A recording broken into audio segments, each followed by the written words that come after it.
Hello everyone, my name is Jay. Welcome to another episode of Hackmastering Roll20, where we learn to use the Roll20 virtual tabletop system to play the greatest role-playing game on Earth. So today we're going to look at the custom status markers API script and some of the interesting things that you can do with it for Hackmaster. This is a standard style script, it's part of the API script library, so it's very easy to install. Let's just go through that right now. Basically just go down into settings, API scripts, and then when you go in here, custom. Oh, I already have it installed, so but you just go in here, type in custom, it'll come up custom status markers, and then just go down to the bottom and install. Super easy. It will ask you to install 3 other scripts, which are the matrix math, vector math, and path math. Those just sort of run behind the scenes, and they're used for actually moving tokens around. Let them go through, they're totally fine. Okay, so let's go into it and see what's what here. So Roll20 comes with a bunch of status markers already. If I click on a beastie, it gives me the options down here for them. And a lot of these symbols are kind of like, what the hell? I've sort of made up my uses for some of them, like I'll use the white flag if something has failed a tenacity check or it's been turned. I'll use that if something's blessed. Recently, as you saw with the combat modifiers, I've decided to use the broken shield if someone has a negative to defense, and the Motrin back pain symbol if somebody has a negative to attack. But otherwise, these symbols are a whole bunch of crazy stuff, so who knows what those means. And there's a lot of things that I found that I really wanted to know in Hackmaster, like, does a character have a shield? Having a shield is very important. Not only does it give you a bonus to have a shield, but the die you roll is different if you don't have a shield. How big of a shield is it? Do they have a reach weapon that can jab? Do they have a missile weapon? All kinds of stuff like that. And this mod lets me show that on tokens. So the first thing you need to do is find a bunch of pictures that you want to use for tokens. Now you can, there's a lot of cool token picture, sets of pictures available on the marketplace, but I also just, on most of these I found just by Googling, and I found an image. So I want to add another shield, let's say. So let's just do a search for shield stuff that I've downloaded. Okay, how about, I like this. This is the one I use for heavy shield. It just kind of stands out nicely. So I'll stick it there. And when you install this mod, what it does is it adds a macro to your macro section that when you press it, it comes up and it shows you all of the custom token modifiers that you've made. So here's all I've got so far, and let's add this shield. So you just go to wherever it is you've stuck that picture, click on it, and hit new status marker. Give it a name. It has to be a single word, although you can use punctuation, but if you put space in, it just uses the first word. So that's something to be aware of. So here's shield. Okay, so now I've got shield, sling, small shield, all kinds of stuff, including threshold of pain, death. I got these tokens off of the Kenzer & Co. forums. Jolly Blackburn made them. If I can find where they were, I'll put a link to them in the description. But okay, so let's see in practice. Now we've got Baradin here. If we look on Baradin's sheet, wherever he is, Baradin is using a mace. He's got an axe. Oh, he has ringmail. He's got a large shield. So he does have a shield. So let me give him a shield by clicking on this. Okay, so see now he's got a shield.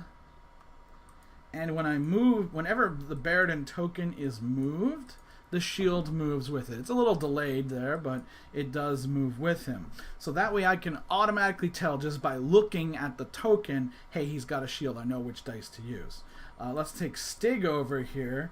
Let's say Stig has a short bow, so I'll give him the bow token. And see, that's it there in the corner. So now just quickly looking, I can tell that he's got a bow. Now I can also say, what if this gnoll has a reach weapon? He's got a polearm of some kind. I can give him that to show that he's got one. I could also put numbers on it if I wanted to. Like say it had a 6-foot reach. But in all honesty, that is super hard to see. So I usually just don't bother with that at all. So that's some of the things. Oh, another thing that you can also do is you can give a character, say Stig didn't have his bow, say he was carrying a lamp. You can also set the light off of this, because it's actually its own separate little token that just happens to be anchored to Stig's token here. So you can have the light come from here. Personally, I like to have the light still come from the master token, but this token here is a nice little reminder that, hey, this is actually taking up one of your hands. You know, you can't be using a two-handed weapon or have a shield unless you have a floating lantern of some kind. And the final thing that I use this for a lot is, let's say, you know, let's have a little, oh, that's the crummy goblin. You know, let's have, well, let's just have two nulls. Like, if one gets killed, I can give it the dead icon here. And, you know, that might not seem very obvious, but, you know, it's enough. It stands out. But you can also increase the size to make it much more obvious. Same thing with the threshold of pain.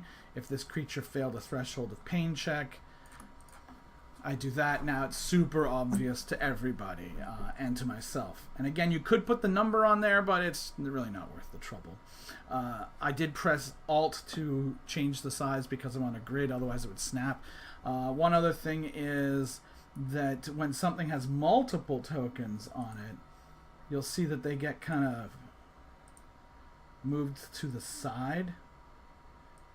And that's why when I put that topped on there first, it put it in the middle instead of on the right. Okay, so that will really change your life for running combats. It makes things so much easier. But there's one other thing that comes up. Remember how I was talking about giving this guy a polearm symbol here for reach? You know, I did that for a few good months, but it still wasn't really all that handy until I decided to use auras. You know, if you double click on a character token, they have auras at the bottom, and you can set them to do different things. So for instance, from my main campaign, here's Sir Edic. And Sir Edic is wielding a great sword, so he has an aura of 4.5. And that is showing the reach of that weapon. So right now he is too far away, but if he moved to here, he could attack Baradin if he so wished. And I've been using this for months, and it has made things so much easier, although it can make the board a little messy, and you do have to, you know, enter in the values. One thing that's important to note is players can only see the auras on their own tokens, so it doesn't look like as much of a nightmarish mess as it might for you. But one other thing that this same custom token mod API script does is it lets you do things like this. I've made some, you know, basically some attribute macros that can change his aura. So right now, this is him using a greatsword, and this was always a big pain because this character Edic is always changing. Like if he's on a horse, he's using a lance, and he's got a totally different reach. Or when he's using a horseman's mace, or if we're in a non-combat situation and you don't want a bunch of auras. So the way that works is I essentially made some abilities here, and if you look at them, I edit in, and it's just token mod, set aura 1's radius to pipe, and then the radius. Right? If you look at non-combat, it's the exact same thing, just with a 0, and I made these into token actions, so whenever this is selected by myself or by the player of Edic, they can just click what weapon they're using, and that shows the reach for everybody. And that has actually really impacted combat and made it a lot more tactical. I will put all of these macros and information below, and if anyone has any questions about how to use it or, you know, any more ideas, just let me know. But until then, good gaming.